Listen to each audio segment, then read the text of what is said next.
Hello guys, আসসালামু আলাইকুম। Welcome back to SS Y ব্লগে। সবাই কেমন আছো? আশা করি আলহামদুলিল্লাহ সবাই অনেক অনেক ভালো আছো। আজকে তোমাদের জন্য আরো একটা ব্লগ নিয়ে আসলাম। আজকে হলো স্পেশাল কিছু হবে আমার বাবার বাড়িতে। সেটা হলো আমার ছোট ভাইয়ের জন্য আমরা মেয়ে দেখছি ঢাকায় নারায়ণগঞ্জে। তো সেখান থেকে মানে আহ, মেয়ের বাড়ি থেকে লোকজন আসবে আমার বাবার বাড়ি দেখার জন্য।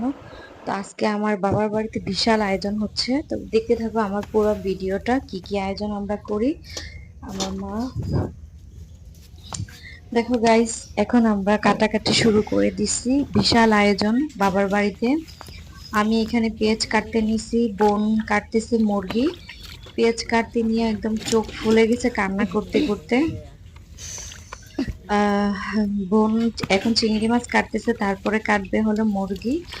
তো আয়োজন হবে হলো কক মুরগি রোস্ট, চিংড়ি মাছ ভুনা, ইলিশ মাছ, গরুর মাংস, ডিম, এগুলো আয়োজন হবে। তো যেহেতু ওনারা শহরের মানুষ আমাদের চাঁদপুরে আসবে, তো এজন্য আমার মা আর আমি গিয়ে কালকে আহ নদীর পাড় থেকে ইলিশ মাছ কিনে নিয়ে আসছিলাম। অবশ্যই তোমাদেরকে সেই ভিডিওটা দিতে পারলাম না, কারণ নদীর পাড়ে অনেক রৌদ্র ছিল, এজন্য কোনো ভিডিও করতে পারিনি। তো দেখো চিংড়ি মাছ কাটা হয়ে গেছে, এখানে আমি পেঁয়াজ কাটতেছি। আর চিংড়ি মাছ কাটার পরে আপু এখন মুরগিগুলা পিস পিস করে নিবে। কত খুশি মনে আমরা ভাইয়ের বিয়ের জন্য, ভাইয়ের শ্বশুর বাড়ি থেকে, হবু শ্বশুর বাড়ি থেকে মেহমান আসবে। তো এজন্য আমরা আয়োজনটা করতেছি কত খুশি হয়ে। বড় ভাইয়ের বউ কিন্তু আমরা এইভাবে খুশি হয়ে আনছিলাম, কিন্তু সেই বউ আমার ভাই তা আমাদেরকে ছেড়ে, আমার মানে মা বাবাকে ছেড়ে শ্বশুর বাইরে যেয়ে উঠছে। এখন এখন আমরা কেউ ভালো না, মা বাবা ভালো না, ভাই বোন ভালো না, শ্বশুর বাড়ির লোকজন ভালো তার কাছে। আমরা সবাই এখন তুচ্ছ হয়ে গেছি তার কাছে, বুঝছো গাইস? দেখো এখন ছোট ভাইকেও আবার বিয়ে করাইতেছি, এখনো ছোট ভাই আমাদেরকে ভীষণ ভালোবাসে। কিন্তু অবশ্য একদিন বড় ভাইও আমাদের জন্য অনেক ভালোবাসছে। তো ভাইরা যতই বোনদেরকে ভালো না বাসুক, বাবা মা কে যতই ছেলে ভালো না বাসুক, ছেলে মেয়ে, তারপরও না বাবা মা ছেলে মেয়েকে ভালোবাসে, আর বোনরা তারপরও ভাইদেরকে ভালোবাসে। তো এইখানে আমরা মানে সত্যি কথা বলতে আমার মা আজকে খুশি, কিন্তু একদিন তার বড় ছেলের বউকে এরকম খুশি মনে মা যায় নিয়ে আসছিল, কিন্তু সেই ছেলের বউ আহ তার কলিজার টুকরা, তার ছেলে পর হয়ে গেছে। এখন তার ছেলেকে নিয়ে তার বাড়ি থেকে চলে গেছে বাবার বাড়িতে। তো সত্যি কথা বলতে আমি অবাক হয়ে যাই, পৃথিবীটা কেমন যেন, পৃথিবীটা আসলেই কেমন যেন। খুবই কষ্ট লাগে পৃথিবীর এই দিকগুলো দেখে আমার। দেখেন আমার মামাতো বোন পেঁয়াজ কাটার সময় বটির মাথায় এরকম পেঁয়াজ একটা আটকায় রাখছে, তাইলে নাকি কান্না আসে না। তাহলে তো আমি এতক্ষণ ধরে না কান্না করতে করতে আমার চোখগুলো একদম টপ টপ করে ফুলাই ফেলছি। ওদিকে আমার মা মাটির চুলায় আগুন জ্বালাই দিছে, দেখো ধরে আগুন জ্বালাই দিতেছে। কারণ এখনই রান্না বান্না শুরু হবে, কারণ মেহমান আসলে পরে তো রান্না বান্না করা যাবে না, তখন চুলাতে রান্না বান্না করা যাবে না। তো চাইতেছি যে আমরা তাড়াতাড়ি রান্না বান্নাটা শেষ করতে। এখন কিন্তু প্রায় 7টা, 7:30 বাজে সকাল। সবগুলা রান্না বান্নাই শেষ করতেছি। এখানে টমেটো, কাঁচামরিচ, পেঁয়াজ সবকিছু গুছানো হচ্ছে আস্তে আস্তে করে। কত খুশি মনে, কত আনন্দ করে ভাইকে বিয়ে করানোর জন্য কষ্ট করতেছি, না জানি এই ভাইও একদিন পর হয়ে যায়। সত্যি কথা বলতে কি জানো, আমার মা বাবাকে একটা বুঝ দিতেছি, বুঝাইতেছি যে মা থাক, কষ্ট পায়েন না, আপনার তো আরেকটা ছেলে আছে। সত্যি মা বাবা কে আল্লাহ কেন এতটা অসহায় বানাইছে। আমার মা বাবার দিকটা না একটু অন্যরকম, তোমাদেরকে আমি আরো একটা ভিডিওতে বলছি। আমার মায়েরও আমার মতো বিয়ে প্রায় 12 থেকে 13 বছর পরে, যে অনেক কষ্টের পরে আমরা ভাই বোন পৃথিবীতে আসছি। সেটা হলো অনেক কষ্টের পরে। আগের দিনে তোমরা তো বুঝতে পারো ডাক্তার কবিরাজ অত একটা ছিল না, কবিরাজ ছিল কিন্তু ডাক্তার ছিল না। তো আমার মা অনেক কষ্ট পাইছে, সেই কষ্টের সন্তানরা যদি তাকে ছেড়ে চলে যায় তো আমার মা কিভাবে থাকবে বলো। তো তারপরে মা খুশি হয়ে কাজকর্ম করতেছে, রান্না বান্না করতেছে। আল্লাহ তাআলা যেন আমার মায়ের বুক থেকে তার এই সন্তানকে ছিঁড়ে না নেয়, আমার মায়ের বুক থেকে যেন তার এই সন্তানও হারাইয়া না যায়। তাহলে আমার এই অসহায় বাবা মা দুইটা কাকে নিয়ে বাঁচবে বলো। আল্লাহ যেন এই কাজটা না করে। তো এখানে গরু মাংস ভিজায় রাখছি, এখানে দেখো এই যে গরু মাংসটা। তো গরু মাংস ভিজতে ভিজতে আমরা অন্যান্য কাজগুলা করতেছি, এদিকে গরু মাংসটা ভিজতে থাকুক। তো গাইস তোমরা আজকে আমার ভিডিওটা খুবই লং হয়ে গেছে, তারপরে তোমরা আমার ভিডিওটা দেখলে অনেক কিছু শুনতেও পারবা, অনেক কিছু দেখতেও পারবা। আজকে ফুল ভিডিও, পুরো ভিডিওটা একটু দেখবা। বাবা মা কত কষ্ট করে সন্তানদেরকে লালন পালন করে বড় করে, তারপরে সেই সন্তানরা বউ পেয়ে বাবা মাকে ভুলে যায়। এটাই পৃথিবীর নিয়ম। তো গাইস সত্যি আমার এই ভাইটা কিন্তু, আমার এই ভাই মায়ের প্রতি, অন্তত বাবার প্রতি থেকে মায়ের প্রতি তার মানে অনেক মহব্বত ছিল, অনেক। আমার মাও মানে আমরা যে 4টা ভাই বোন, তার মধ্যে আমার এই ভাইটাকে সব থেকে বেশি ভালোবাসতো আর সব থেকে বেশি ভালোবাসে। আমার ভাই মানে চলে গেছে দেখে আমার মা পুরো পাগল পাগল হয়ে গেছে, মানে সত্যি পুরো পাগল পাগল হয়ে আছে। মায়ে মানে অনেক কান্নাকাটি করতেছে, অনেক কষ্ট পাইতেছে। তো আমরা আজকে এই আয়োজন দেখে না আমার মা সারাটা দিন কান্না করতেছে, সেই মানে সকাল থেকে কান্না করতেছে আর কাজ করতেছে যে আজকে তার ছেলে নাই, ছেলের বউ নাই, তার দুটা নাতিন আছে তারাও নাই। অবশ্য আয়োজন হচ্ছে। মা তো মাই হয় বলো, মা তো মাই হয়। মা কিন্তু মানে শাসন করে বকা দিতে পারে সন্তানদের, মাইর দিতে পারে, দুইটা থাপড় দিতে পারে, মানে যা খুশি তা করতে পারে, কারণ মা খুব কষ্ট করে আমাদেরকে জন্ম দিচ্ছে, আমাদেরকে এই পৃথিবীতে আনছে। মায়ের মানে দায় কখনো দেওয়া যাবে না, সত্যি কথা যেটা, কখনো মায়ের দায় দেওয়া যাবে না।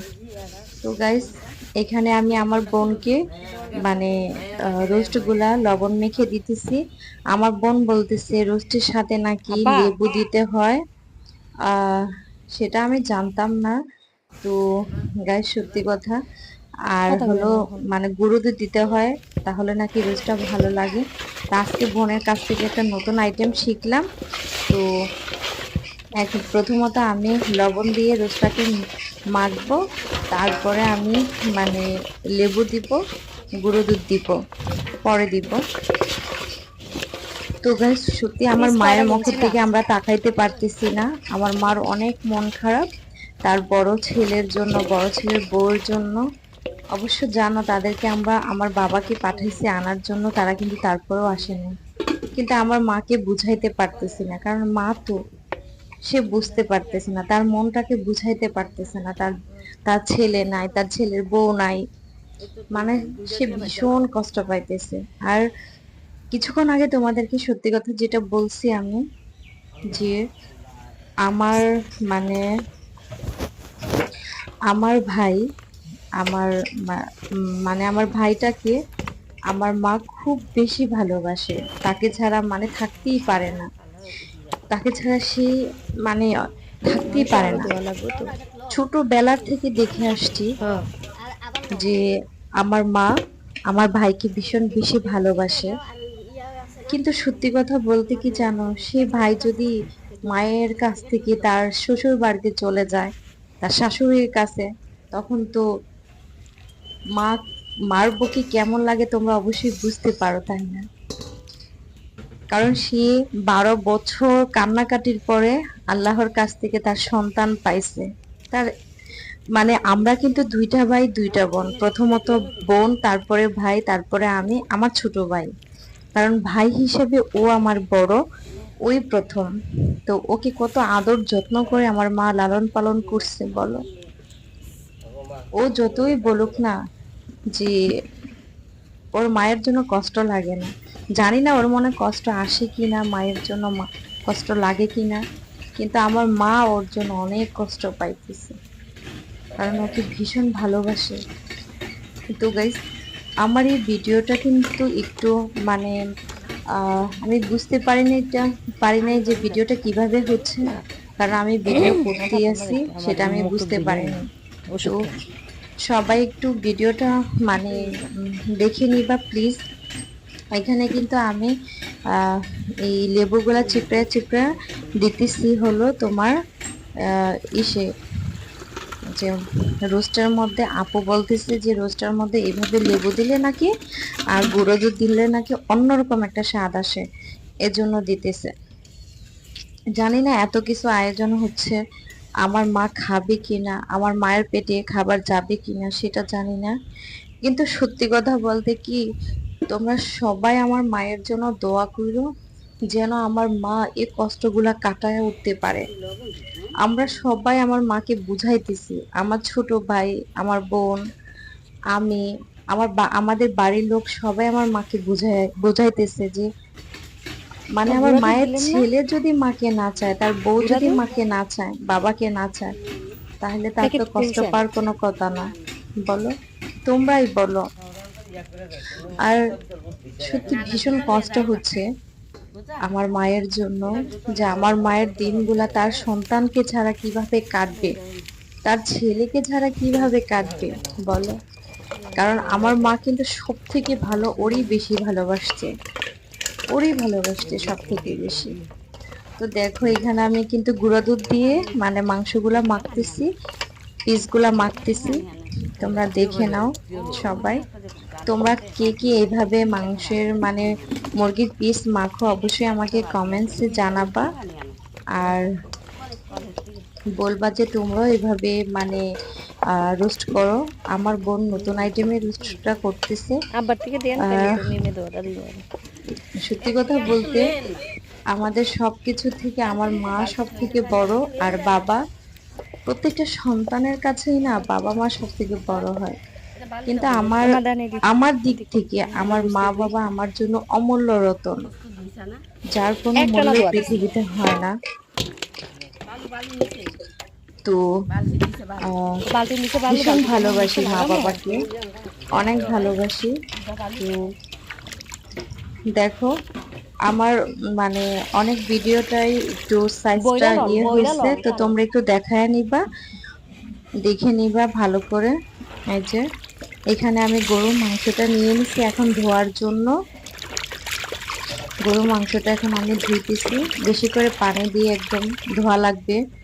কারণ হচ্ছে মানে গরুর মাংসটা দুইটা বেশি ধোয়া লাগে না, 2টা বা 3টা ধোয়া দিলে যথেষ্ট। তো এই জন্য আমি বেশি বেশি করে ধুইতেছি গরুর মাংসটা।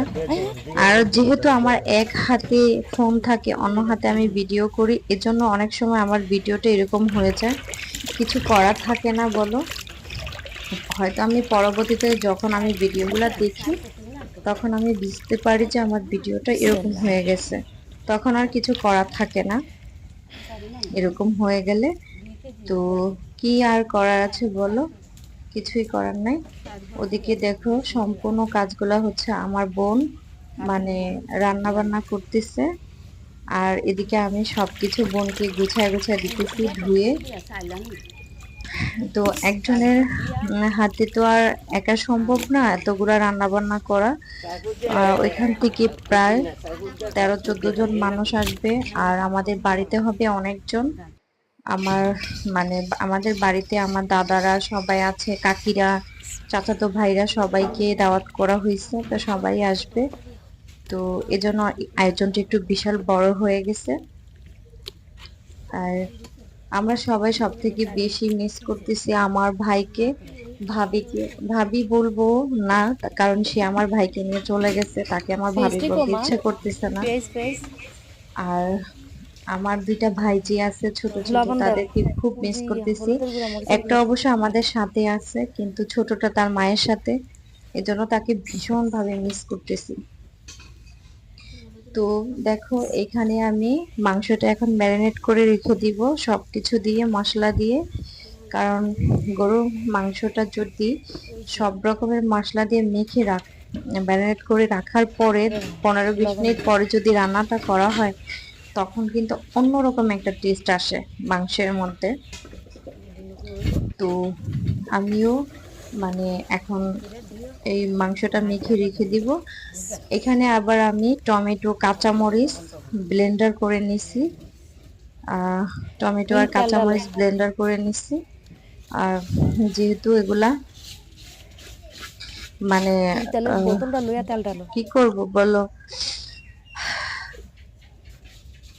ভীষণ ভাবে খারাপ লাগতেছে, আমাদের মনটা অনেক খারাপ। তো তোমরা হয়তো কেউ কে কে এভাবে রান্না করো কমেন্টসে জানাবা, বলবা যে তোমরা অনেকে এভাবে রান্না করো। তো সত্যি কথা মানে এগুলা সব গোছানো হলেই মানে আস্তে আস্তে করে একটা একটা করে রান্না হয়ে যাবে। মেহমান রওনা দিয়ে ফেলছে বলছে, কারণ ওনারা নারায়ণগঞ্জ থেকে আসবে আমাদের চাঁদপুরে, তো অনেকটা সময় ওনাদের লাগবে। ওনারা আসতে আসতে এদিকে আমাদের রান্না অবশ্যই শেষ হয়ে যাবে, সেটা মানে বুঝতে পারতেছি। 2 ঘন্টা 3 ঘন্টা ইনশাল্লাহ 3 ঘন্টা লাগবে আমাদের রান্না। দুইটা চুলাতে বসায় দিলে বেশিক্ষণ লাগবে না, আমাদের রান্না তাড়াতাড়ি শেষ হয়ে যাবে। তো আমি এখানে গরু মাংসটা মেখে আলাদা করে রেখে দিব। আমি আমার মানে মামাতো বোনকে বলতেছি যে তেল দিতে আস্তে আস্তে করে, কারণ মাংসটার মধ্যে তেল চর্বি খুবই কম ছিল। কারণ হচ্ছে মাংসটা খুবই ভালো ছিল, আর যার কাছ থেকে মাংস আনে সে আমার পরিচিত, এজন্য মাংসটা খুবই ভালো দিছে। তো এখন আমি প্রথমত আদা রসুন যত মশলা আছে সবকিছু দিয়ে মাখতেছি, তারপর আমি হলুদের গুঁড়া মরিচের গুঁড়া দিয়ে মেখে রেখে দিব।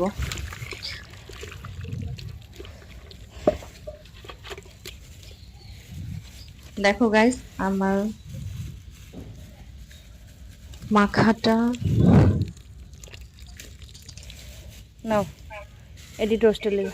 তো গাইস এই যে দেখেন আমার পেস্ট মানে এখন আমি টমেটো পেস্ট আর হলো কাঁচামরিচ একসাথে যে পেস্টটা করছি সেটা দিয়ে মাখতেছি। জানি না আজকে মাংসটা কেমন হবে, আশা করি ইনশাল্লাহ ভালো হবে।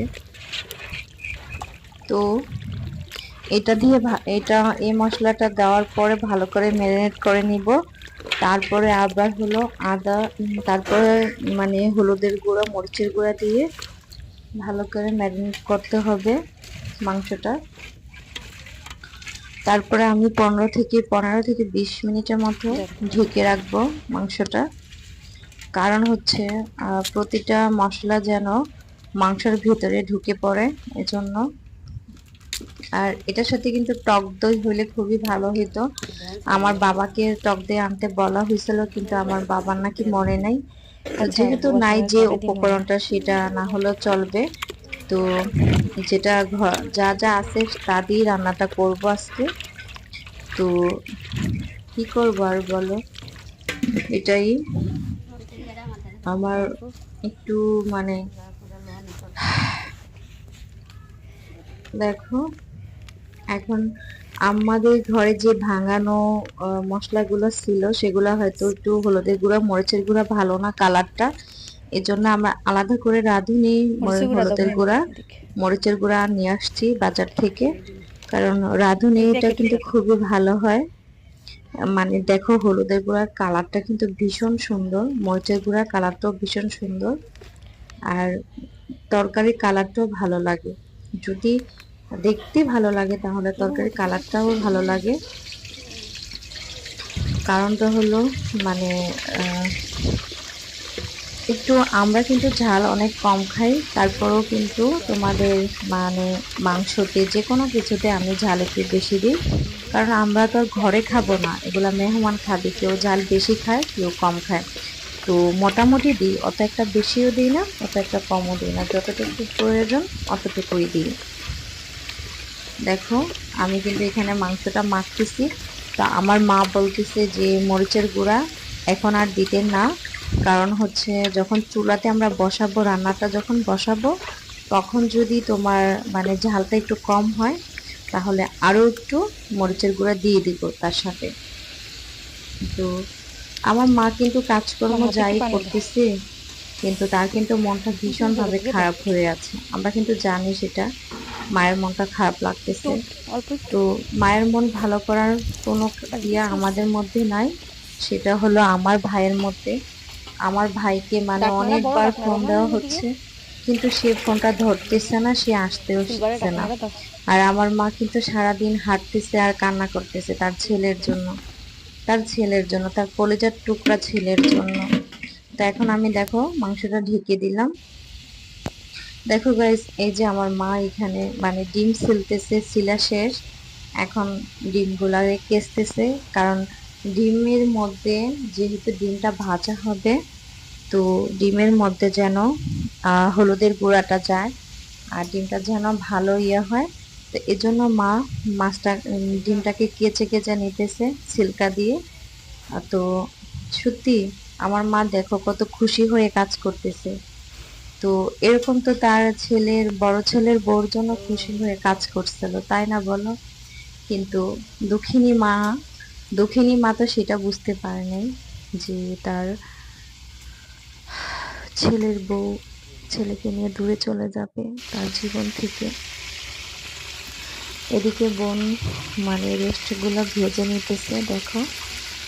আর পুরো রান্নার ভিডিওটা দিতে একটু কষ্ট হয়ে যাবে, এর জন্য আমি যখন যা পারতেছি তা ভিডিও দিতেছি, কারণ এমনিতে ভিডিওটা অনেক লং হয়ে যাবে আর তার মধ্যে আর একটু বেশি বড় করা যাবে না। তো বেশি বড় হলে ভালো লাগে না। তো এখানে মানে রোস্ট ভাজা শেষ, আপু এখন রোস্টটা করবে। তো একদিকে রোস্ট করতেছে, অন্যদিকে মানে ডিম ভাজতেছে, কারণ দুইটা মাটির চুলা। ইলিশ মাছ লাস্টে ভাজলি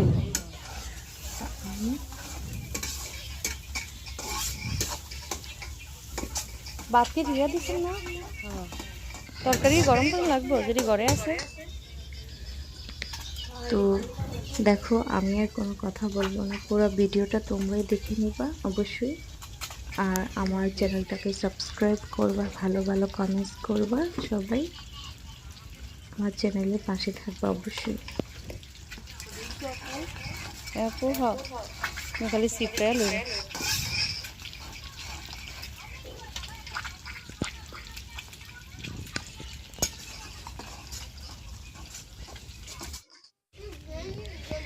এই যে দেখো গাইস, এখন মানে রোস্টটা প্রায় হয়ে যেতেছে। আমরা এখানে মিষ্টি মিষ্টি রোস্ট করছি, কিন্তু তার সাথে কিন্তু এখনো সস দেওয়া হয়নি। আদা রসুন আর কাঁচামরিচ সব কিছু ব্লেন্ড করে দিছি, ব্লেন্ডার করে দিছি। এই জন্য মানে ওগুলা আর ইয়ে করতে পারিনি। তো এখানে দেখো গাইস, রোস্ট হওয়ার পর এই যে দেখো গরু মাংস বসাই দিছি। এই যে দেখো, এই যে গরু মাংসটা এখন কিন্তু মাত্র বসাইছি, পুরোপুরি বলকও আসেনি এখনো। দেখো যদি মরিচের গুঁড়া আর একটু সিদ্ধ হয়ে যাবে, যদি মানে আরো একটু লাগে তাহলে অবশ্যই আর একটু মরিচের গুঁড়া দিয়ে দিব। তোমরা প্লিজ প্লিজ তোমরা প্লিজ প্লিজ আমার ভিডিওগুলো বেশি বেশি করে দেখবা এবং আমার চ্যানেলটাকে সাবস্ক্রাইব করবা। আর রান্নাঘরের মধ্যে প্রচণ্ড গরম লাগতেছে, আর আমার বোন বলতেছে আমি এখান থেকে চলে যেতাম, কারণ মাংসের মধ্যে অনেক ঝোল আছে, সেটা মাংস নিচে দিয়ে লাগবে না। তো এইখানে গাইজ পোলাও এখন সব রান্না শেষ, পোলাও রান্না হবে প্রায় 6 কেজি পোলাও রান্না হবে। ওইদিকে আমার মা বসে আছে, এদিকে বোন, এদিকে আমি। তো সবাই ভালো